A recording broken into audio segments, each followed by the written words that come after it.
Hello everyone and welcome back to our channel.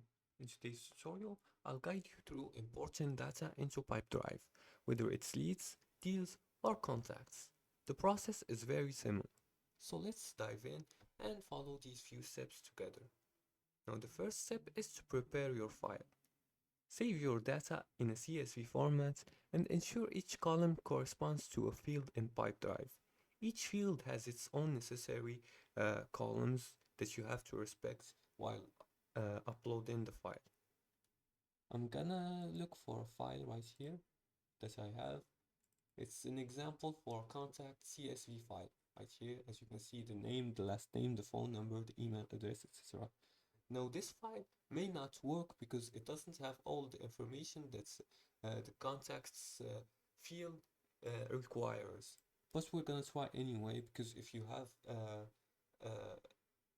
an adequate CSV file, it will be imported the same way. Now, the second step is to start the import process. Go to Tools and Apps. Before that, go to pipedrive.com and enter your account credentials and login.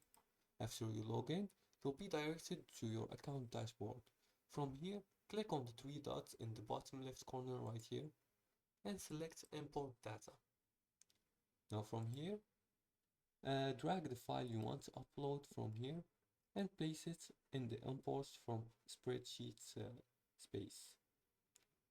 Now as you can see, the file is being uploaded, but it's missing something. Let's click on it. As you can see, there's a problem. Organization type fields have been mapped, but some mandatory data is missing. They can say map at least one mandatory field or remove organization type files. Let's see from here. Let's try to